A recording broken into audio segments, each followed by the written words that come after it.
경상북도의 지원사업인 새마을운동과 남북통일 세대공감 수녀역 강연회의 자리에 와주신 평화대사 여러분, 환영의 인사와 감사의 말씀을 드립니다.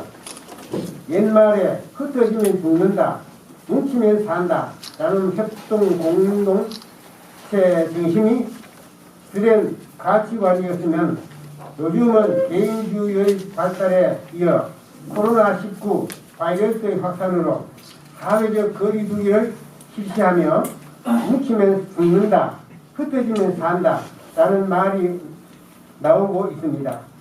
현재 부족한 것은 바로 공동체 사회와 세대 간의 소통인 이번 세대 공감 힐링 캠프의 시간을 통해서 소통을 확산하고 평화대사들이 역사와 전통을 상속하는 시간에 함께하여 주신 걸 감사드립니다. 감사합니다. 2020년 12월 16일 경상북도 평화대사 협의회장 우영길 대변입니다.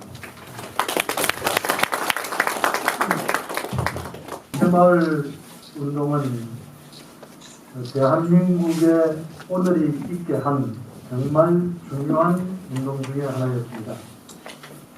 왜냐니까 이 새마을 운동에 대해서는 일찍이 우리가 잘 알고 있는 것처럼 박정희 전 대통령께서 정말 수고를 아끼지 않고 많은 투입을 해오셨습니다. 그러나 그 이전에 어떤 일이 있었는가 하는 것을 우리가 모르는 분들이 많을 것 같아서 제가 한번 시간을 내봤습니다. 제가 이제 마지막으로 말씀드리고 싶은 것이 1970년도에 우리는 이 사건을 생중계를 다 보았을 겁니다. 김선일이라고. 이 사람이 알카에다 집단에게 잡혀가가지고 인질을 있으면서 살려달라고 호소하는 겁니다. 근데 이 사람은 결국은 죽게 되십니다. 예, 이 사람이 어디 사람이냐면은 경남 고성 사람입니다. 고성은 우리 허문도 전 통일원 국토장관이 출생한 곳이고 고향입니다. 근데 이 허문도 장관의 말씀에 의하면은 천정궁의 문선명 총리님 제세시에 아침마다 5시에 훈독회에 참석을 하십니다. 그때 참석하셔가지고 자기가 간증하기를 이 아들이 죽고 난 다음에 장례를 치르고 난 뒤에 허문도 장관의 친구 되는 친구의 아들입니다. 이 아들이 죽고 나서 친구에게 꿈에 나타나가지고 아버지는 어떻게 해가지고 평화대사가 되셨습니까? 연계에 와보니까 이 평화대사가 얼마나 대단한 것인지 연계에 가보니까 알게 됐습니다. 아버지 정말 잘하셨습니다. 평화대사를 위해서 정말 열심히 하십시오. 이렇게 말씀을 하더라는 겁니다. 연계 죽고 난 뒤에 장례를 치르고 난 뒤에 허문도 장관의 친구가 허문도 장관에게 이 이야기를 한 겁니다. 그래서 문선일 총리님 제세시에 훈독회에 와가지고 문 총리님 앞에서 말씀하신 내용입니다. 그래서 오늘 우리 새마을 공감과 남북통일이라는 주제를 가지고 참석하신 우리 평화대사님들 지금 뭔지도 모르고 평화대사에 가입을 하셨지만은 만약에 돌아가시게 되면은 그 업적이 얼마나 큰가 하는 것을 이 사건을 통해서도 알게 될 것입니다. 예. 그래서 위기에 2020년을 우리 정말 슬기롭고 뜻있는 시간, 남은 시간을 잘 보내서 역사에 기에 남을 수 있는 오늘의 한 시간이 되기를 간절히 바라면서 제가 경제사에 겸해서 잠깐 말씀을 드렸습니다. 감사합니다. 네, 감사합니다.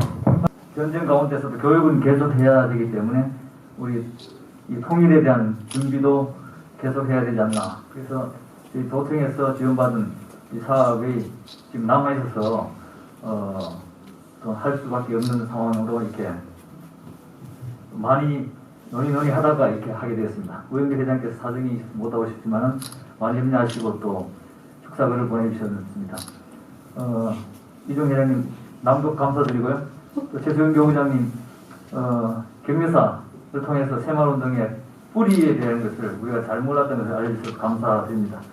원래 6.25 70주년이라서 꼭 코로나를 겪으면서 전쟁 때도 이랬지 않나, 사람이 죽어가고 언제 끝날 건가 끝나고 하면서 3년이 넘어가는 것처럼 이게 이제 1년을 거의 보내면서 야, 이게 전쟁 때처럼 이런 상황이 계속 될까 걱정도 많이 하고 하루빨리 전쟁이 끝나서 평화로운 세상 오길 기대했듯이 우리도 빨리 코로나를 종식하고 마스크를 벗어던지고 자유롭게 만날 수 있는 일상으로 돌아갈 수 있는 그리고 해외도 다니고 할 수 있는 그런 때가 오기를 간절히 바랍니다.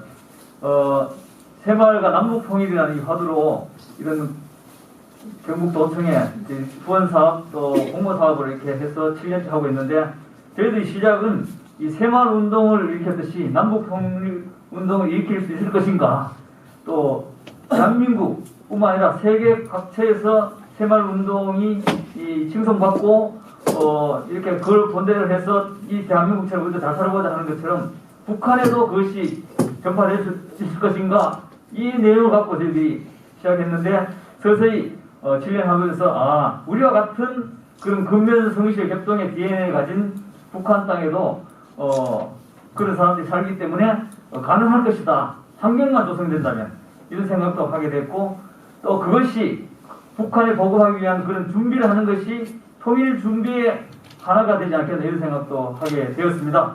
하여튼 오늘 손광석 중앙회장님도 오셨고 또 문장순 교수님도 이렇게 오셔서 새마을에 대해서 남북통일에 대해서 남북통일 전문가십니다만은 새마을을 이번 기회에 또 더 연구하셔서 아마 접목시키는 아주 결론적인 말씀을 해주실 걸 생각합니다.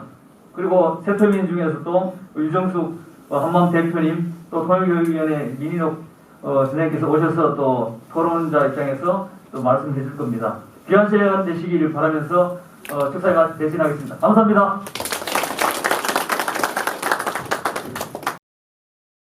우리 이제 감동을 불어넣는 말씀을 주셔가지고 제가 조금은 주저가 됩니다. 제가 하는 이야기는 좀 이렇게 약간 지겨울 수도 있는 부분입니다. 그래서 뭐 길게는 하지 않고 이제 글 자체에 전체적인 어떤 말씀드리고자 하는 어떤 요약만 말씀드리겠습니다. 먼저 이거 주제가 새마을 운동하고 철마 운동을 사실상 비교하는 겁니다. 미리 제가 진행하기 전에 하나 전제를 이렇게 이야기를 드렸습니다. 역사 교과서에 새마을 운동하고 철마 운동을 하나를 이렇게 언급된 부분이 있습니다. 그게 새마을 운동은 유신 체제하고 관련되어서 유신 체제를 뒷받침하는 하나의 좀 독재적 성격에 뒷받침하는 수단이었다는 게 있고 철마 운동은 경제를 성장시켰다는 논리로 서술되어 있습니다. 지금 그지는 바뀌었는지는 모르겠는데 그래 제가 이제 그걸 미리 전제를 합니다. 제가 이야기를 하고 나서 이런 논리가 계속 통할 수 있을 건지 하는 문제를 한번 끝나고 나서 여쭤보고 싶습니다. 저는 어떤 부분에 대해서 뭐 편견적인 것보다는 객관적인 입장에서 자료를 가지고 전부 글을 보시면 아시다시피 근거를 다 밝혔습니다. 과연 그게 통용될 수 있겠는가 하는 부분입니다. 새마을운동하고 철마운동을 이렇게 주제로 내걸었던 부분이 사실상 이게 우리 사람을 동원하는 어떤 대중운동이라는 부분입니다. 그 대중운동이라는 게 뭐 이유야 여러 가지 있지만은 자발적으로 하면 제일 좋은 방법인데 대체로 그 20세기에서는 이 대중운동이라는 게 유럽을 제외하고는 자발성이 별로 없는 떨어지는 운동이었습니다. 그래서 이 대표적인 그러면 20세기에 남북한을 두루려서 볼 수 있는 대중운동이 무엇이었을까 할 때 새마을운동하고 철마운동을 대집해 볼 수가 있습니다. 그러면 왜 그럴까? 새마을운동도 아직까지 지속이 되고 있고 북한의 철마운동도 변형이 된 상태지만 지금까지 지속되고 있습니다. 그러니까 우리보다는 철마운동의 역사가 좀 기원이 약간 깁니다. 새마을운동은 그에 비해서 철마운동에서 약간 짧은 역사를 가지고 있습니다. 그럼에도 불구하고 목표가 둘 다 경제 발전이었고 다 대중동원이었고 현재까지 진행되고 있기 때문에 남북한을 이해하는 데 큰 하나의 근거가 될 수 있겠다 싶어서 이 주제를 선정했습니다. 먼저 이렇게 비교를 해본다면 그죠, 남북한 체제의 성격을 알 수 있습니다. 북한 체제는 대체로 어떤 성격을 가지고 있고 남한은 어떤 체제나 성격을 가지고 있다는 것을 알 수가 있을 것 같습니다. 그런데 앞에서 제 객관적 그 자료를 근거로 하겠다는 것은 먼저 새마을운동의 어떤 출발점이 저는 정부에서 공식적인로 이야기한 1970년대를 잡습니다.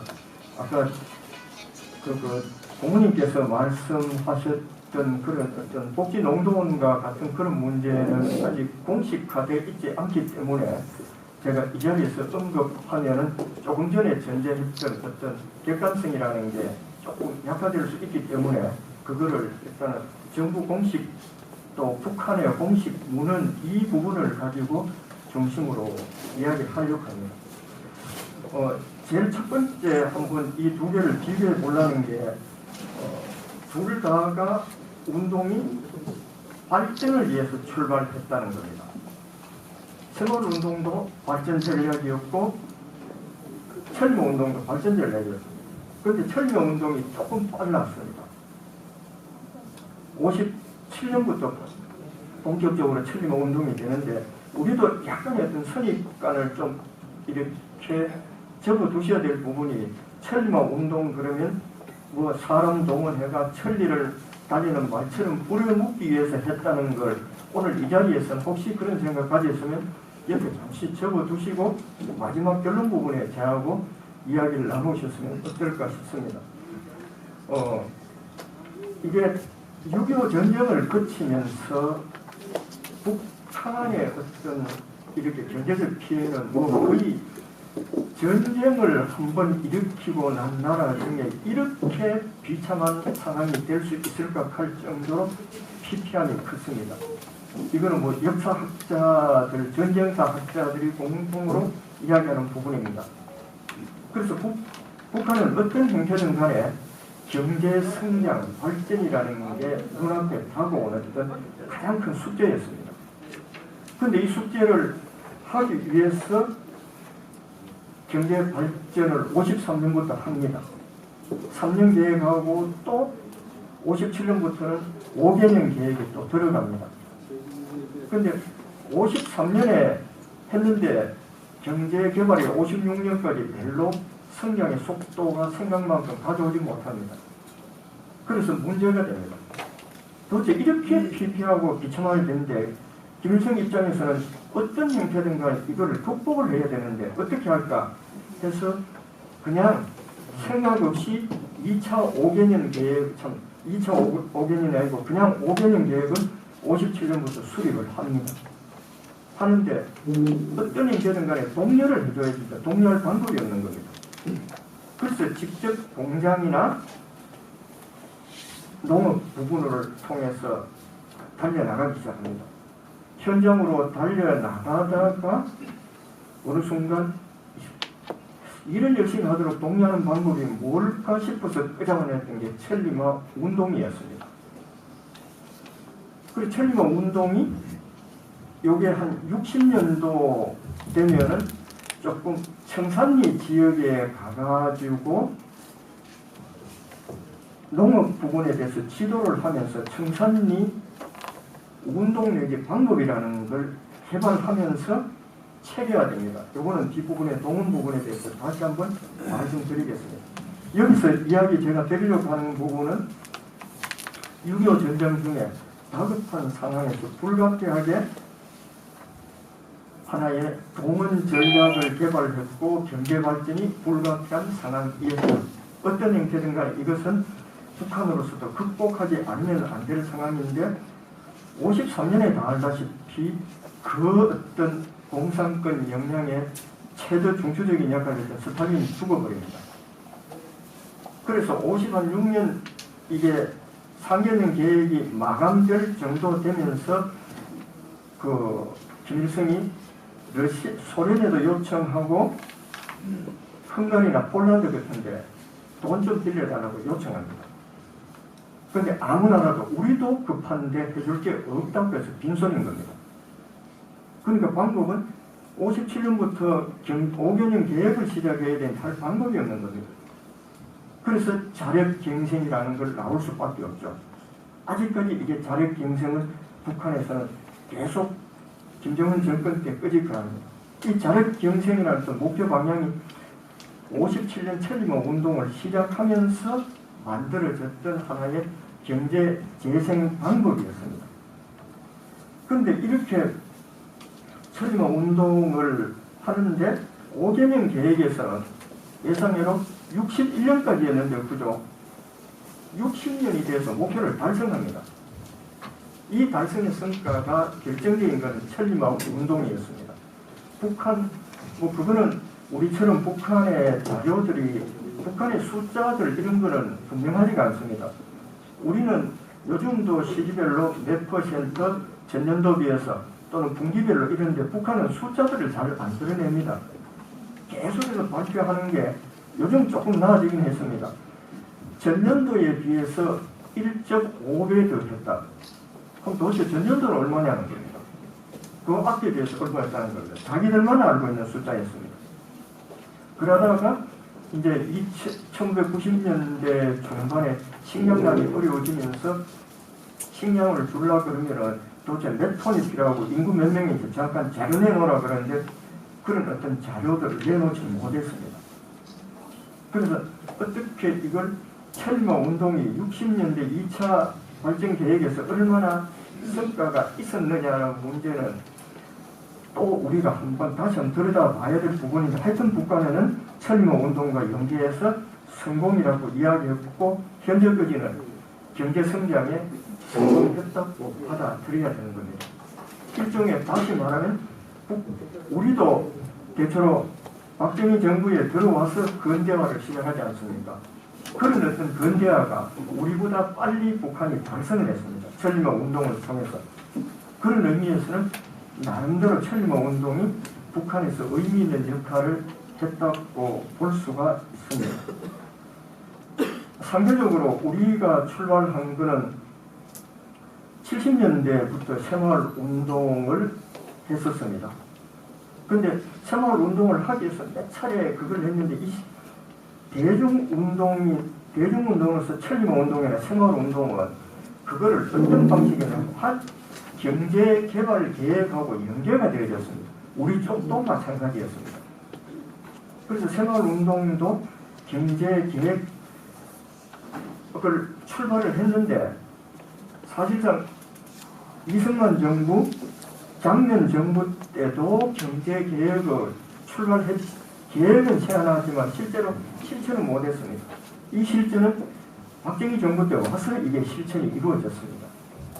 그런데 이 실천 과정에서 어느 정도 박정희 정부에서 목표량을 1차 5개년 계획, 2차 5개년 계획 경제 성장을 달성한 겁니다. 그런데 이렇게 경제 성장을 달성했던 하나의 여러 가지 요인이 있었지만은 이때도 우리에게는 거의 자력갱생이었습니다. 자족하지 않으면 왜 예화가 없었기 때문에 어디서 돈 받아올 데가 없었기 때문에 그때 한일 일본과의 어떤 한일 수교 이런 문제가 제기되기도 합니다. 그런 어떤 애화가 딸리는 상황 속에서 애국과의 어떤 차관을 들어오기는 하지만 실제는 우리도 자력갱생이라는 부분이 북한 수준은 아니지만 존재를 했습니다. 북한은 어느 나라도 재정적인 지원을 받을 수가 없는데 60년대 우리는 미국으로부터 재정 지원은 절대적이었습니다. 미국의 지원이 아니었으면 1차 경제 계획을 수립할 수 있는 방법이 없었다고 봐야 되죠.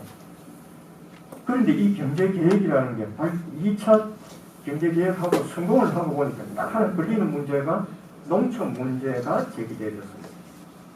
그런데 농촌을 1차적으로 북한보다는 10년 늦게 우리도 경제적 근대화를 이룩했는데 농촌의 근대화가 앞으로 발목을 잡을 가능성이 있었던 겁니다. 경제적 불균형이라는 문제 때문에. 그래서 그런 어떤 불균형 전략 차원에서 농촌 근대화가 새마을운동으로 보여집니다. 그런데 이 새마을운동이 실제적으로 71년도, 73년도까지 하면서 농촌 근대화에 결정적인 기여를 하게 됩니다. 그러면서 서서히 도시하고 농촌하고가 소득을 거의 맞추어 나갑니다. 그게 자료도 있다시피 한 3년, 4년 지나면 74, 5년 정도 무렵 되면은 도시 소득에서 농촌 소득이 거의 한 94% 내지 95%가량 소득이 균형을 맞춰야 되는 겁니다. 이렇게 균형이 맞춰지고 그 다음 나가려고 했던 게 박정희 정부에서는 중화공업, 중공업 중심이었습니다. 사실상 이 철모 운동은 그 운동의 방향이 중공업 중심이었고 우리는 60년대 경공업 중심에서 중공업이고 북한은 계속 이제 중공업 중심으로 가다가 70년대 말부터 이제 경공업이라는 부분을 조금 눈을 돌리기 시작을 합니다. 일종의 체제를 차리겠죠. 여하튼 간에 이렇게 성공을 새마을운동도 70년대 통계 수치상은 새마을운동의 성공을 마련합니다. 자, 양쪽 다 어떤 성공의 문제인데 그 다음 두 번째 보는 부분이 그러면 이게 대중운동인데 대중운동을 자발성이 아니고 양쪽 다 노력 동원 운동이라는 형태를 띠게 됩니다. 새마을운동부터는 처음 출발해서는 단주도형입니다. 그러면서 물론 자발성을 애척했죠. 자발성을 이렇게 애척이 아니고 독려를 했었는데 그 당시에 우리 수준상 자발성이라는 게 쉽지 않은 방법이었습니다. 그래서 간이 앞장설 수밖에 없는 단주도형에서 점차적으로 70년대 중반을 넘어가면서 민간 협력 사업으로 바뀌기 시작합니다. 그런데 동원 방식 중에 첫 번째가 바로 경쟁을 부추긴 자발성이었습니다. 시멘트나 비료 같은 걸 미리 주고 일정한 업적을 달성하면은 인센티브를 더 주는 방식이었죠. 동원 경쟁 방식이었습니다. 그래서 이런 방식을 본격적으로 추진하기 위해서 1972년부터는 그 새마을중앙협의회가 구성되어지고 그러니까 내무부 장관이 협의회 의장이 될 정도로 중앙협의회 의장이 되었다는 건 A형상 적어도 간주도형이라는 명분이 성립이 됩니다. 그래서 간이 주도하고 공무원의 역할들 심지어 시도단까지 79년도는 전국의 137개 시군에서 새마을과가 만들어집니다. 새마을운동의 지원 차원에서. 그리고 여기서 중간에 내세웠던 게 새마을 지도자였습니다. 새마을 지도자를 마을 단위에서 선출을 하고 근데 이게 초창기는 굉장히 어려운 모양입니다. 중앙정 공무원들이 직접 나서지 않을 수밖에 없는 게 상대적으로 그 당시 공무원들은 조금 엘리트 성향이었고 그 일반 이게 조금 비교가 어떨는지 모르겠습니다만 북한은 70년대 초반 되면서 72년경 되면은 11년째 의무 교육이 됩니다. 우리 같으면 고등학교 의무 교육인 거죠. 그런데 우리 70년대 초반에 중학교도 이게 들어가기 쉽지 않은 경우들이 있었고 고등학교 들어가는 게 어려운 부분들이 적지 않게 있었다 아닙니까? 아마 이게 굉장히 박정희 대통령 인태는 좀 김일성이라는 어떤 경쟁 대상으로부터는 좀 하나의 개발 의욕, 경쟁 의식을 느꼈을 수도 있다는 이야기들을 일부 학자들 이 당시에 언론에서는 이렇게 하고 있습니다. 여하튼간에 중반 넘어서면서 정부, 공무원, 새마을 지도자, 주민 이 체계로 가면서 이렇게 중반 넘어서면서는 민간 협동 체제로 바뀌는 거죠. 그러니까 새로운 하나의 동원 체제의 모습이 바뀌기 시작합니다. 그런데 상대적으로 북한은 어떻게 했느냐? 북한은 기본적으로 제가 설명을 장하게 이렇게 들어있습니다. 한마디로 군중 노선이라는 겁니다. 처음부터 군중 노선 하려고 했는 건 아닙니다. 50년대 이게 북한의 요 시기에 철거 운동에서 군중 노선은 굉장히 중요한 성격을 띱니다. 오늘날 우리가 생각하는 북한의 어떤 사회 모습이나 정치의 일부 모습입니다. 요때 언제 만들어졌냐 하면 천리모 운동 때 만들어졌는 겁니다. 북한은 요 시기에 요 체제를 버릴 수가 없는 상황입니다. 우리는 한때 뭐 정부가 바뀌면서 새마을 운동에 대해서 폄하하고 비하하면서 이렇게 새마을 운동과 거리를 둔 적이 있지 않습니까? 북한은 권력자가 바뀌어도 한 번도 천리모 운동에서부터 거리를 두거나 폄하하는 발언들은 없었습니다. 끝까지 지속적이었습니다. 근데 이게 기본적으로 뭐냐 하면은 초창기에 할 때 당원이 한 50년대 중반 돼서 한 40만밖에 안 됐습니다. 천리모 운동을 거치면서 80만, 100만까지 됩니다. 당이 서서히 천리모 운동을 거치면서 지지를 받기 시작했다는 거죠. 이때 어떤 거였느냐? 특히 60년도에 청산리 강남 강서군에 있는 평남 강서군에 있는 그 청산리라는 어떤 협동 농장에 김일성이 가서 방식을 이렇게 몇 개 지도를 합니다. 농사를 저희가 생산량을 올리려다 그러면 주민들의 의사가 굉장히 중요하다. 그럼 그 주민들의 의사를 누가 어떻게 결집하느냐? 당이 해라는 거예요. 그러니까 대중동원에서 당이 직접 나서야 한다. 당이 방향을 제시해줘야 된다. 쉽게 하면 대중 속에 들어가서 당이 함께 우러져야 된다는 모양새를 이때 갖춥니다. 이게 군중 노선입니다. 군중 속에 들어가서 군중의 입장에서 당이 역할을 하라는 거죠. 이게 끝까지 이루어졌으면 얼마나 좋겠습니까? 그런데 아이러니하게 당이 주도적인 역할을 하고 있다면 아직까지 새마을 운동은 정부가 중심이 되다가 빠져버리는 이런 노력을 하는데 정확히 북한은 청산리 운동에서 그 운동의 경제 성장 과정에 당의 개입을 논리적으로 정립했고 지속적으로 이걸 당이 개입하는 방식을 지금까지 유지해 오고 있습니다. 이게 일종의 군중 노선입니다. 우리하고 차이점이에요.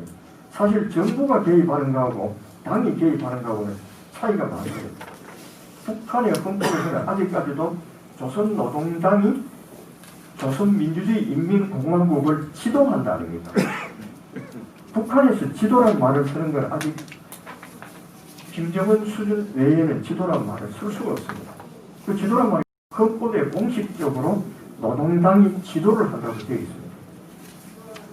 그래서 절대적인 어떤 이상을 가지는 이 절대적인 이상을 가지는 정당이 이때 지도를 하기 시작한 거죠. 대중동원의 중심점에 서기를 시작했는 거죠.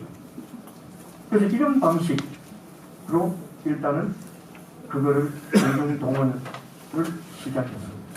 그 다음 세 번째로 그럼 구체적으로 일어났던 전략은 어떤 방식이느냐. 새마을 방식은 마을 단위 경쟁도 유지를 했지만 또 하나 들어가는 부분이 의식 개혁도 같이 했습니다. 근대화라는 것은 원래 세 가지 측면에서 봅니다. 정치적인 측면에서는 근대화는 법치제입니다. 법치주의입니다. 상권 분립이 되고 법에 의해서 정치가 이끌어져 갈 때 정치적 근대화입니다. 아마 많은 분들이 우리는 근대화라고 할 때 경제적 근대화만 머리에 담겨져 있습니다. 경제 발전, 경제 성장입니다. 그거는 경제적 근대화입니다. 또 하나 굉장히 중요한 부분 중에 하나가 사회적 근대화입니다. 사회적 근대화는 정신개혁도 포함됩니다. 그래서 농촌에 들어갈 때 정신적 근대화, 사회적 근대화도 이 사회적 근대화는 정신적 근대화를 하려고 그러니까 뭐가 필요하냐 그러면 교육이 필요합니다. 예, 각종 마을길을 하고 부업 개량 사업하고 보건 위생 이거는 정신적 개혁 없이는 불가능합니다. 그래서 그 기준은 근로자조 협동 정신으로 교육이 되어진 겁니다. 이런 방식으로 일단은 이렇게 이 정신적인 방법, 이 전략으로 갖고 이래 교육을 통했습니다. 주로 이런 교육 전략의 대상이었던 것은 마을 주민보다는 새마을 지도자였죠. 원래 새마을 지도자는 남성만 아니고 남녀 일명석 지도자가 있었지 않습니까? 새마을 부녀회 회장이 여성 지도자였고 또 청년 지도자까지 있었던 부분입니다. 이렇게 해서 새마을 지도자들이 전략적으로 이런 어떤 의식 교육을 해서 정신적 근대화로 다가가고자 했는 겁니다. 그래서 이렇게 발전했던 목표 성장을 이루려고 했던 거죠. 그 다음 세 번째는 이 마을회의라는 겁니다. 마을회의가 초창기는 이 마을회의의 참여이 자료들을 보면 굉장히 좀 부실했다고 보여집니다. 그런데 정부에서 지원하고 마을회의에 안 가면은 뭐가 결정이 되어졌는지를 모르게 되는 겁니다.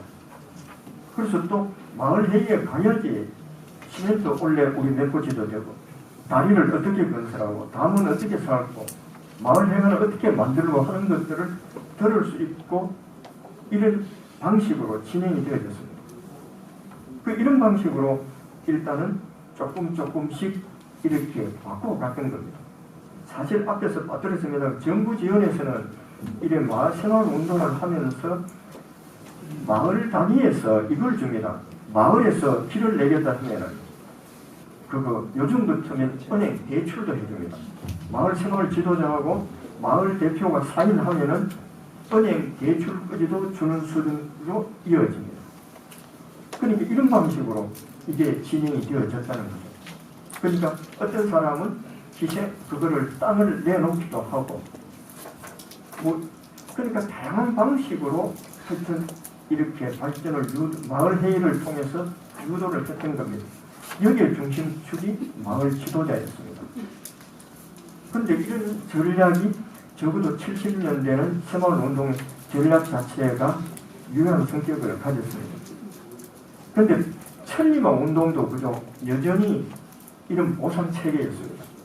근데 천리마 운동도 이렇게 자료들을 보면은 물질적 지원이 있었는데 우리처럼 자원주의 사회가 아니기 때문에 돈으로 지원하고 있는 것은 그렇게 많이 없었는 것 같습니다. 북한 쪽에서 자료를 드러내놓지 않은 이상 제가 확인한 자료들은 제한적입니다. 그런데 또 하나는 물질적인 공장에서 생산된 물품을 준다든가 잘하는 사람에 대해서 58년도 이때 7년도 이때 우리 같은 새마을 지도자인데 그죠? 저쪽에는 작업반입니다. 농업장 공업 중심으로 있기 때문에 작업반장들한테 영웅 칭호를 하면 이때 TV를 했다는 자료들이 나와 있습니다. 사실 57년도 8년도 TV를 줬으면 이거는 대단한 어떤 부분이죠. 우리 쪽은 라디오도 집집마다 한 대 없어서 50년대 후반 되면 옆집에 가서 들은 수준이었는데 60년대 초반까지도 이런 걸로 알고 있습니다. 근데 TV를 줬었는데 실제로 이 TV를 틀었는지 안 틀었는지 어떻게 했는지는 저도 그게 되면은 물어보고 직접 조사를 할 수 있지만 쉽지 않는 일이지 않습니까? 그래서 이런 방식으로 일단은 그거를 했고 그 대신에 물질적 보상이 이런 현금 방식이나 또 그 사람들이 내놓을 수 없는 게 58년이 되면 북한에서 뭘 쓰느냐 하면 사회주의 완성이라고 선언을 합니다. 이 사회주의 완성은 사회주의 건설 완성이라고 왜 완성이라고 하느냐 하면 농업협동조합이 거의 100%에 가까울 정도로 농지가 국가가 되었습니다. 산업이 100% 가까이 국가가 되었습니다. 그러니까 이건 사회주의 건설에 완성되었다고 자축할 때입니다. 이 시기에 천리마 운동이 또 전개되고 있을 무렵이지 않습니까? 그러니까 경제적으로 사회주의가 완성된 상태에서 경제적으로 보상한다는 것은 제약이 될 수밖에 없었습니다. 그러다 보니까 북한에서는 굉장히 공명심 내지 명예심을 이용을 많이 했습니다. 그래서 우리 그게 보시면 알 수 있다시피 훈장과 메달이라는 것입니다. 작업 반장 중에 성과가 좋은 경우는 일종의 영웅칭호를 줍니다. 노력 영웅칭호를 주면 북한에서는 어떤 주택이라든가 사회적이라든가 어떤 그런 부분에 대해서는 특혜를 줍니다. 심지어 일부분은 국회의원으로까지 북한에서는 대의원이죠. 중앙대의원 최고인민회의로까지 진출을 해주는 노력 영웅에 대해서는 엄청나게 많은 어떤 그런 이런 어떤 물질적 대가를 사회주의 체제에서 못하다 보니까 이런 방식을 이렇게 사용을 했습니다. 또 하나 방식은 당의 교양 교육입니다. 우리도 그 근면자조 협동으로 그거를 근대화를 참 그거 정신적 근대화를 했다 아닙니까? 근데 북한과 같은 경우는 이게 당의 교양 교육, 공산주의 교육이었습니다. 그러니까 자급반에 보내나오니까 공산주의식 어떤 교육이 되고 교양 교육이 되면 생산력이 오르더라는 거죠. 그 지금 현재도 북한이 각종 총알하는 게 있습니다. 공장이 일하다가 서너시 되면 자급 총알합니다. 또 이래 저녁이나 또 토요일 같은 날 이렇게 생활 총알합니다. 학습 총알도 있고 이런 총알가 어디서 나오느냐 하면 이 천리마 운동을 하면서 총알가 나옵니다. 아직까지도 이게 뭐 많이 흐트러졌지만 통용되는 부분입니다. 그래서 일부 사람들은 오늘날 북한인들의 모습이 천리마 시기에 이렇게 진행되어 왔다는 거죠. 그러니까 천리마라는 게 오늘날 북한을 만드는 원동력이라고 이야기를 합니다. 북한도 그런 내용들을 북한 자료에서 받아들입니다. 이처럼 이렇게 대중운동을 성공시키기 위해서 남한은 남한대로 북한은 북한대로 했습니다. 문제는 오늘날 결과는 어떻게 됐을까? 새마을운동은 최근에 국제협력과 북한 지원 사업까지 진전이 되어졌습니다. 뭐 개발도상국가 사람들 새마을 정신교육도 하고 또 새마을 사업도 하고 새마을 교육까지도 하고 있습니다. 심지어 새마을 기록물이 유네스코 세계 기록유산에 등재되기까지도 했고 새마을운동 글로벌 리그라 그래서 약 한 40여 개 국들이 모여서 매년 모여서 서로 간에 어떤 새마을 어떤 교육 또 새마을 산업에 대해서 공유하는 게 세계적인 수준에서 이루어지고 있습니다. 그 새마을운동은 이렇게 새롭게 재탄생을 했습니다. 심지어 또 1990년대 말부터는 새마을운동은 약간의 북한의 인도적 지원 사업도 벌였습니다. 인도적 지원 사업 벌이다가 2000년대 대해서는 새마을운동 중앙회가 통일부의 대북 교류 사업자 등록이 되어지면서 2000년대부터는 독자적으로 새마을운동 참 북한 지원 사업도 하고 있습니다. 그러니까 새마을운동이 적어도 국제적으로 일단은 받아들여졌고 아까 송공석 회장님이 많은 어떤 국제사회를 이야기하셨다 아닙니까? 그렇게 진행되어졌고 심지어 북한을 지원하는 수준까지 왔다는 것을 일단은 저는 성공적인 면이라고 평가를 하고 싶습니다.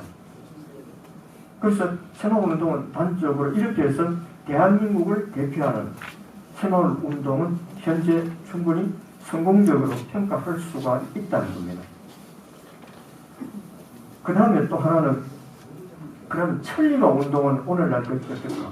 새마을운동은 명칭을 한 번도 바꾸지가 않았는데 천리마 운동은 명칭을 조금씩 변형시켜 왔습니다. 그래서 우리 거기 보면 3대 붉은기 정치운동, 3대 노조운동 을 이렇게 70년대 하다가 90년대 들어와서는 제2천리마 대진군운동이라고 표현을 합니다. 그런데 이거하고 천리마 운동하고 무슨 관계가 있느냐 하는데 그 주장들 내용을 보면 하나같이 김일성, 김정일 같은 경우는 천리마 정신을 이자고 이야기를 합니다. 그래서 연장선상입니다. 그러면 김정은 때에 와서는 어떠냐? 대표적인 운동이 말리모 운동입니다. 김정은 때에 와서는 몇 가지 운동이 있습니다. 70일 전투가 있고 이것도 일종의 대중운동입니다. 그 다음에 200일 전투가 있습니다. 최근에 정산 돌격 운동이 있습니다. 이게 어느 쪽으로 모아지냐면 말리마 운동으로 모아집니다. 근데 말리마 운동이 원래 천리마 운동처럼 말리마 선구자 대회 해가지고 칭호도 주고 영예도 주고 뭘 하려고 2017년도에 그걸 했습니다. 12월 달에 말리마 선구자 대회를 하겠다고 호언을 했습니다. 그런데 못했습니다. 못했다는 것은 성과가 없었다는 겁니다. 그러니까 천리마 운동의 성과가 거의 효과가 없었다는 거죠. 그렇다면 답이라는 것은 명확하게 나와 있는 겁니다. 그래서 이제 우리는 앞으로 이걸 어떻게 해야 될 거냐 하는 걸 이제는 더 이상 옳고 그름을 넘어서서 남북한 관계에 대해서 새마을운동이 오히려 북한 농촌 지원하는 방향으로 나가야 되지 않겠느냐. 그러면 새마을운동 단독으로만 나가는 것보다는 지금의 강원도, 경기도, 또 일부 이렇게 시도에서 추진하는 지원 사업들이 새마을운동하고 같은 유형의 모습들이 있습니다. 지붕개량 사업, 수산업 의료 정산 사업, 이런 부분들은 또 수산업 사업, 이런 임업 사업 이런 것들은 비슷하게 같은 계를 갑니다. 그렇다면 새마을운동 단독으로 하는 것보다는 협력 사업으로 지방정부, 경기도, 강원도 이런다고 연대를 해서 한다면 그 효과를 거둘 수 있다고 보는 겁니다. 자, 이제 이걸로 해서 저는 마치면서 앞에서 이야기했던 걸 제가 던졌던 질문에 다를 수 있지만은 스스로 이렇게 한번 보겠습니다.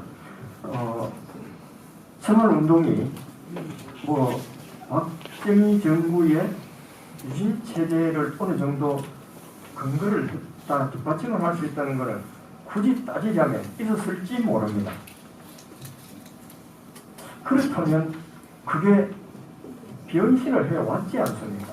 우리가 저는 새마을운동 그런 부분보다는 또 다른 긍정적인 성과는 볼 수 없었을까 하는 생각이 듭니다. 학생들에게 긍정적인 부분도 또다시 주식의 큰 어떤 흐름이나 줄기가 많은 효과를 나타내고 또 자기 변신을 끊임함 없이 정부 주도에서 민간 주도로 민간 협력에서 지금 현재는 완전히 민간 주도로 바뀌었지 않습니까?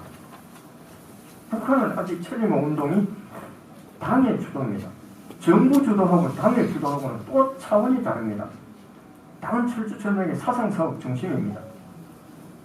그런데 우리는 이렇게 민간 주도형까지 넘어와서 새롭게 발전 방법으로 지향하고 있고, 북한은 아직까지 대중 노선에 의지해가지고 성과를 못 내고 있다는 현재까지 실패로 봐집니다. 북한의 천리마 운동이. 그런데 오히려 동원이 독재다 아니다 문제는 굳이 따지자면 당에 의해서 수행되었다는 게 훨씬 독재성이나 전제성이 강할 수가 있습니다. 그리고 새마을운동도 성공적이었고 천리마 운동의 성공은 대체로 60년대 중반까지라고 봐집니다. 70년대 중반에 5개년 계획을 하나 세웁니다. 71년에서부터 75년까지. 그런데 75년도에 북한이 경제 디폴트가 걸립니다. 쉽게 하면 독일로부터 차관을 71년도에 받아왔는데 그저 5년 만에 갚기로 되어 있습니다. 쉽게 하면 예산값은 못 갚은 게 75년이죠. 완전 디폴트 선언했습니다. 북한에서 못 갚겠다 된 겁니다. 그러면 적어도 70년대 중반에 북한 경제는 이상이 있었다는 겁니다. 그렇다면 천리마 운동 자체가 70년대 중반부터 이상 징후를 나타냈다는 건데 계속해서 북한이 김일성 살아 생전에서부터 한결같이 이야기했던 게 당이 경제사업에 관여하지 말아야겠습니다. 그런데 그게 잘 안 되는 겁니다. 당이 모든 사업에 관여를 안 하면 당의 존재가 무너지고 권력의 정권 기반이 무너집니다. 그래서 보고 싶은 것만 보지 말고 듣고 싶은 것만 듣지 말고 다 함께 같이 이렇게 바라보자는 겁니다. 그렇게 비교해가면서 바라보는 거는 그게 되는데 참 그거 61년 정도까지 57년에서 61년 요 성공 요 케이스만 가지고 천리마 운동을 전체로 평가해서는 안 된다는 거예요. 전체 흐름을 그때부터 현재까지 평가를 한다면 답이 명확하게 나오지 않겠느냐는 생각이 듭니다. 감사합니다. 다시 한번 인사 올리겠습니다. 그 중에 이제 이름은 어렵습니다. 마한다 라자팍사 스리랑카 총리가 영상을 보내오셨어요. 근데 이 이제 과정에서 아마 그 네팔에 있는 그 에크낫 다칼 장관이 총리와 친구니까 직접 당신이 영상을 해줘라 그랬더니 좋다 이렇게 했는데 한국에 있는 스리랑카 대사가 조금 삐진 거예요. 아니, 자기가 몰랐던 거예요 처음에. 근데 뭐 그 네팔 장관이 부탁한 거니까 저희도 모르죠. 그래서 그 사람이 조금 불쾌하게 생각하고 좀 비협조적이어가지고 그걸 계기로 제가 이 스리랑카 대사를 그 행사 끝나고 만났습니다. 만나서 잘 설명을 해주고 우리 한학자 총재님의 이 자서전도 이렇게 전달을 쭉 해줬거든요. 이 63 빌딩 제일 좋은 식당에서 식사를 했습니다. 그리고 이제 뒤에 이제 보면 여의도의 전경이 보이잖아요. 저 뒤에 보면 이 빌딩 멋있는 빌딩 이게 이 빨간색 빌딩이 있습니다. 이게 우리 통일그룹 재단의 소유가 될 빌딩입니다. 이걸 보면서 이 대사가 스리랑카 대사가 이 얘기를 했어요. 저한테 무슨 얘기냐면 스리랑카 근로자들이 해외에서 나가서 벌어들이는 외화 수입이 그 나라 GDP의 6%나 된다. 굉장히 큰 거랍니다. 그래서 스리랑카 대사들이 한국에 와서 더 일할 수 있도록 도와주십시오. 옛날에 대한민국에 정말 이 외화를 벌어들이기 위해서 한국 우리 지도자들이 정말 독일에 가서 어디 가서 정말 우리 탄광이든 뭐 간호사든 우리 한국 사람 더 일할 수 있게 티오 좀 더 달라 이랬던 나라가 대한민국이었을 거잖아요. 근데 그런 호소를 합니다. 그러면서 현재 스리랑카의 수준이 1975년 대한민국 수준이다. 그러면서 스리랑카 근로자들이 한국에 오려면 한국어 시험을 봐야 된대요. 그게 통과해야만 들어올 수 있는데 이거 한국어 좀 배울 수 있게 스리랑카의 그 교육 시스템을 좀 만들어주면 안 되겠느냐. 그래서 제가 우리 선문대학에 그 한국어 교육원이 있기 때문에 우리 총장님하고도 얘기도 하고 또 잘 아는 국회의원이 또 이거를 지원할 수 있도록 지금 일을 하고 있습니다. 스리랑카 대사가 이제 아까 하트도 이렇게 했지만 그 한강과 여의도를 보면서 한국은 정말 한강의 기적을 이뤘습니다. 한강의 기적을 이뤘습니다. 이 사람이 한 얘기입니다. 이 사람이 굉장히 똑똑한 분이에요. 하버드 경영대학원을 졸업하신 분이에요. 아마 제가 볼 때는 나중에 스리랑카에 대통령 할 것 같은 느낌이 들더라고요. 근데 50년 한국은 지구상에서 가장 못 사는 나라였는데 지금은 세계에서 9번째 경제 강국이 되었고 교역량은 5번째고 수입량은 세계 10위이고 주식시장이 세계에서 7번째로 큰 강대국이다. 저도 잘 못 외우는 수치를 이 사람은 정확하게 이렇게 외우면서 설명을 하더라고요. 그러면서 그러한 대한민국이 너무 부럽다. 스리랑카도 한국과 더 깊은 관계를 맺어서 발전된 국가가 될 수 있도록 도와주십시오. 그리고 간 뒤에 또 감사의 뭐랄까요? 서신을 아주 정중하게 보내왔어요. 그래서 한편으로 저도 놀라면서 정말 대한민국이 이렇게 개발도상국들이 너무나 부러워하는 좋은 나라, 선진국이 돼 있다 라고 하는 사실을 우리가 다시 한번 깨닫게 됐습니다.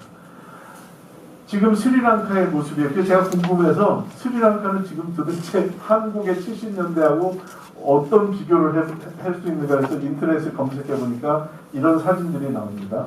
네, 그리고 지금 건물을 지금 막 짓고 있는데 고층 건물들도 지금 올라가고 있는 모습을 보게 됐습니다. 그래서 야, 이게 스리랑카의 지금 2020년의 모습입니다.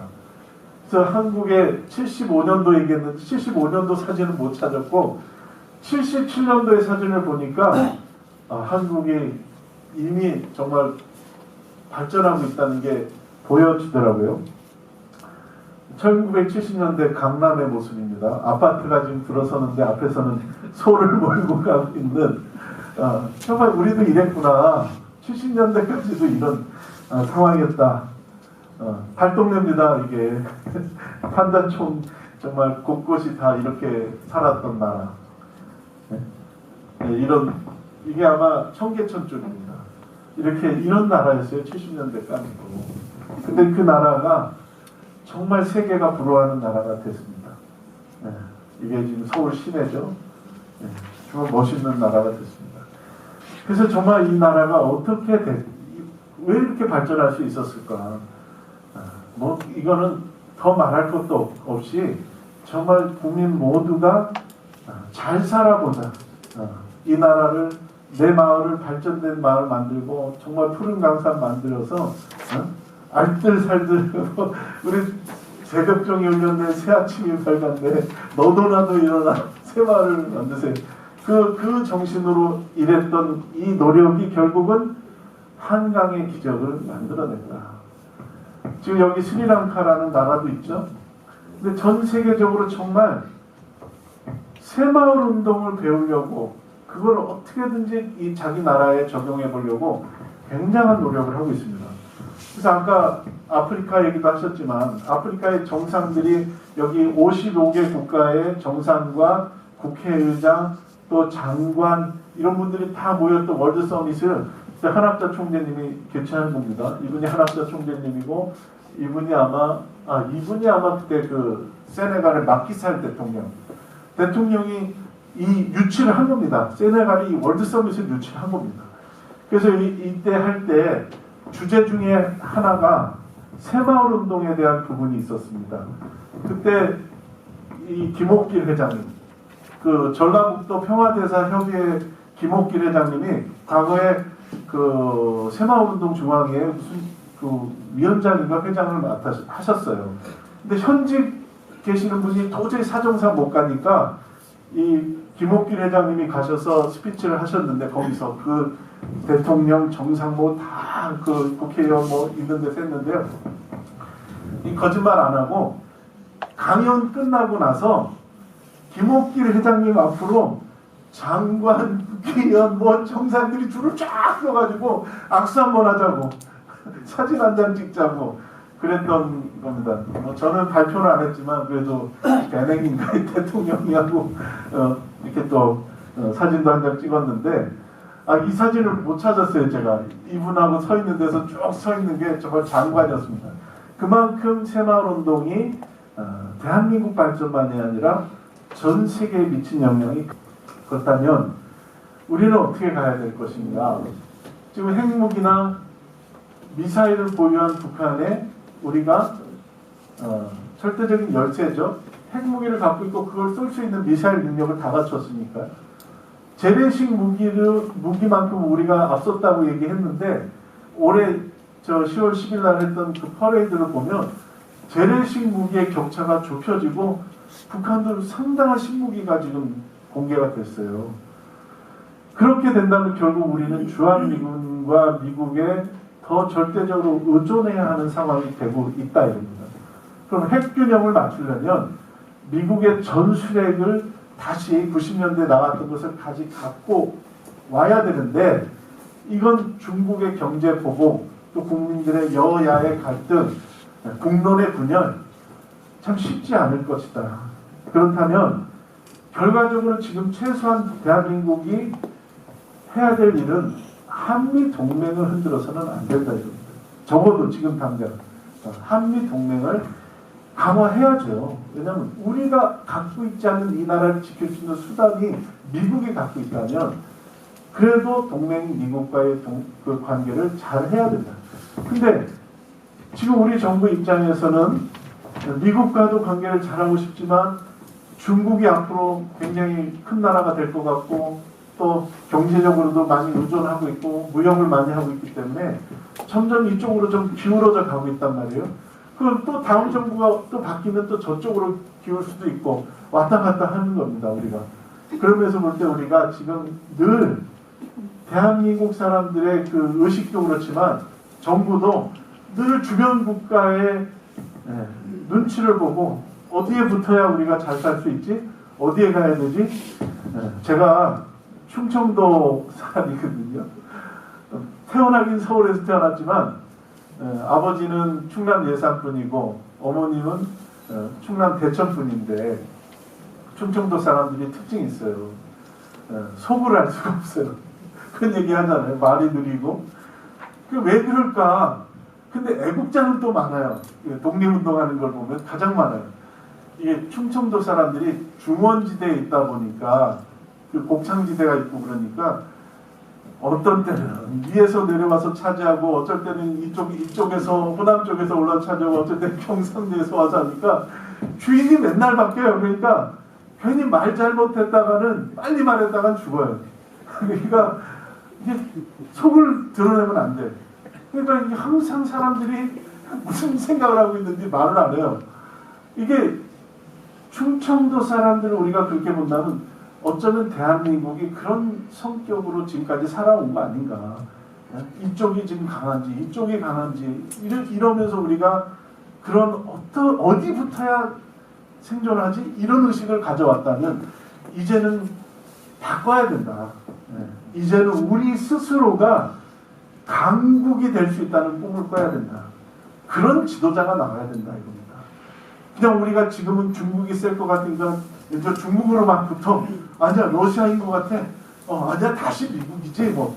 이렇게 왔다 갔다 하는 정책이 아니라 우리 스스로가 강국으로 갈 수 있는 꿈을 꿔야 된다. 예. 보세요. 세계 10위권의 한국은 더 이상 새우가 아니에요. 새우가 고래 싸움에 새우 등 터진다는데 새우가 아닙니다. 스리랑카의 대사 한국은 강대국입니다라고 얘기하고 있지 않아요. 우리가 경제 강국입니다. 전 세계 인구도 국력인데 인구 5천만 명이 넘으면서 국민소득 3만 달러가 넘는 나라가 7개밖에 없어요. 올림픽, 동계, 하계 이런 거 다 치른 월드컵까지 치른 나라가 전 세계에 6개, 7개밖에 없습니다. 그 나라들 대부분 미국, 영국, 프랑스, 독일, 그 다음에 어디 일본, 또 뭐 어디 있을까요? 이탈리아. 이 나라가 어떤 나라냐면 전부 다 한때 제국이었던 나라들입니다. 식민지를 경영했던 나라예요. 그런데 식민지를 당했던 나라 중에 이 반열에 들어간 나라가 대한민국 하나밖에 없습니다. 그 대한민국은 경제 강국입니다. 지금 거기에 지금 한류가 BTS가 대단하잖아요. 이제는 영어로 부른 노래가 빌보드 차트 1위가 아니라 한국말로 부른 노래도 빌보드 차트 1위를 해요. 이 BTS 애들이 그 한미 동맹을 강화하는 그 필요성에 대한 얘기를 했다가 벤플트상 받으면서 했다가 중국이 발끈했는데 결국은 중국이 입장을 바꿨습니다. 전 세계 BTS의 그 팬들이 중국에 대해서 반대하는 여론이 일어나니까 중국도 태도를 바꿔요. 그만큼 한국의 한류, 지금 한류의 뭐 드라마라든지 한국의 노래라든지 케이팝이라든지 한국은 외교 강국으로 가고 있습니다. 이 한국의 한류가 퍼졌다는 것은 뭐냐면 전 세계가 한국을 좋아한다는 겁니다. 그 좋아하는 나라가 잘 되기를 바라지 좋아하는 나라가 망하기를 바라지는 않습니다. 이게 바로 대한민국이 외교 강국으로 가고 있다는 얘기입니다. 그래서 우리가 주변 강대국과 의논할 수 있는 그런 논의하고 한반도 운동을 우리가 함께 논의하려고 하는 의식을 가져야 됩니다. 네? 충청도 사람들이 이번에는 어느 쪽에 표를 우리가 몰아줘야 충청도에 이득이 되지? 이런 생각으로 살면 충청도는 항상 중심이 될 수가 없습니다. 마찬가지로 우리가 어느 쪽에 붙어야 되는 이런 의식이 아니라 강대국의 꿈을 꿔야 됩니다. 제가 초반에 문선명 총재님에 대해서 말씀을 했는데 1970년대, 80년대 한국은 지금보다도 더 어려운 때 아닙니까? 그런데 미국의 워싱턴 타임즈를 창간해서 미국 대통령을 만들고 고르바초프를 설득하고 그 기반을 가지고 김일성을 움직이고 중국의 지도자들을 움직이려고 했던 그 꿈을 꿨던 분이 문선명 총재입니다. 우리 평화대사님들이 그 문선명 총재와 같은 꿈을 꿔야 되고 이것이 우리 지역사회, 우리 나라의 꿈이 돼야 됩니다. 그러면 우리가 자신감을 가지고 우리가 할 수 있다는 자신감을 갖고 나가야 되는 시대가 됐다. 그래서 저는 이 정부가 얼마 전에 지금 좀 미뤄졌습니다마는 WTO 세계무역기구의 수장을 지금 뽑고 있는데 한국에서 나간 유명희 장관하고 또 한 사람 누구예요? 아프리카에서 유럽을 밀리는 아프리카 여성이 지금 경쟁하고 있어요. 근데 지금 우리 정부나 우리 국회에서 UPF에 도움을 청하는 겁니다. 한국 정부도 미치지 못하는 외교 기반을 이 평화재산을 기반을 갖고 있는 UPF가 도와주면 세계무역기구 수장으로 대한민국에서 만들 수 있다라고 도와달라고 해서 지금 돕고 있는데 정작 월드서밋 그 큰 대회를 하면서 올해 2월 달에 그 큰 대회를 하고 세계 정상들이 오는데 대한민국 대통령은 안 왔습니다. 비서실장도 안 왔습니다. 화하나도 안 왔습니다. 그런 사고방식을 가지고 있으면서 정작 필요할 때는 도와달라고 요청하는 이런 정치를 해서는 안 됩니다. 그러니까 정말 이 정부도 그렇지만 앞으로의 정부가 누가 될지 모르지만 문 총재님이나 한학자 총재님이 만드는 이 세계적인 기반은 대한민국을 위한 기반입니다. 이 기반을 함께 협력할 수 있는 지도자가 나와야 되고 강국의 꿈을 꿀 수 있는 지도자가 나와야 되고 그런 나라를 우리 국민들이 그런 의식을 가져야 된다. 그렇게 생각을 합니다.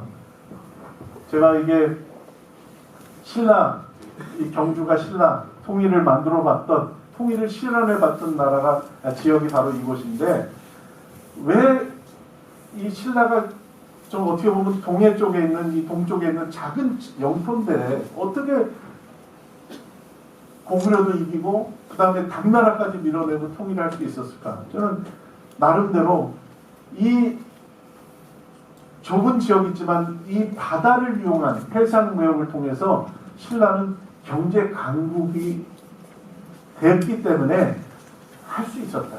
통일을 할 수 있었다. 저는 그렇게 생각이 됐습니다.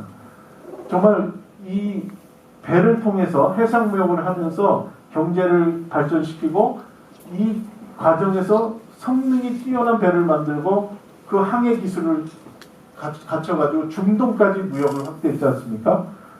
그래서 그 해외에서는 신라를 황금이 넘쳐나는 나라라고 묘사가 된 그 문헌들이 나와요. 그러니까 그만큼 경제 강국을 이뤘다는 겁니다. 그러니까 또 두 번째로는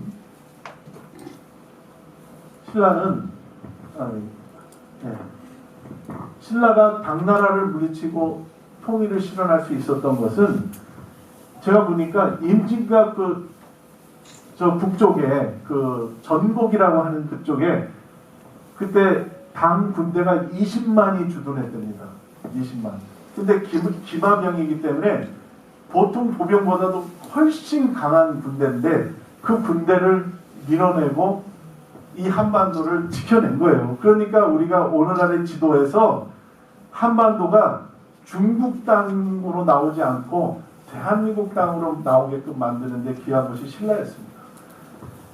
그 강한 기마병을 맞서서 7년간의 전쟁을 통해서 밀어냈는데 그 장창이라고 하는 것을 개발하고 또 세네라고 하는 강력한 화살, 연발 화살을 다 개발하고 그 다음에 공병부대와 같은 특수부대를 만들고 그 신속하게 성을 쌓고 그 당군에 맞서고 지금 남한산성도 신라시대에 그 당군을 막기 위해서 싸운 성이라고 하더라고요.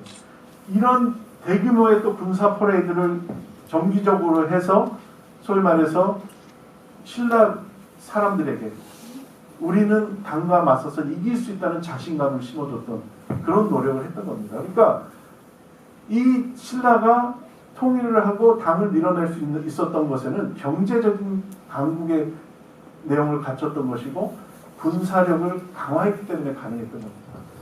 그런 면에서 볼 때 저는 마지막 결론으로 이 새마을운동의 노래를 제가 보면서 이 안에 답이 다 있구나 그런 생각이 들었어요.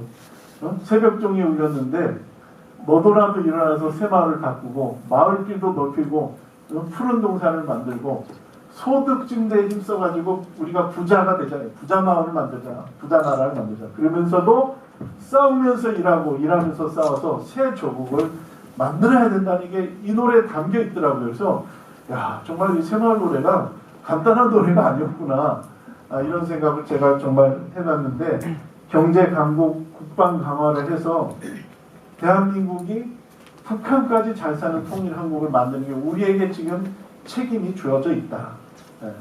그래서 정말 우리가 UPF 또 이 평화대사 협의회 우리 회장님, 평화대사님들은 정말 남다른 겁니다.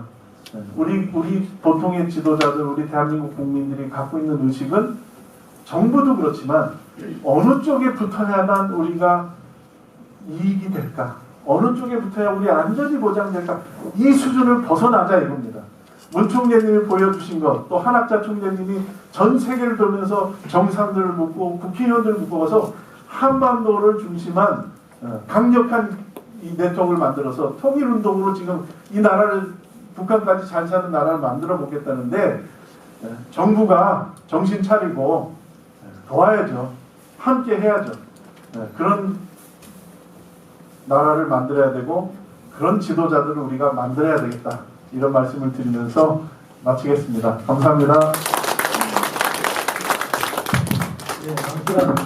네, 좋은 주제 발표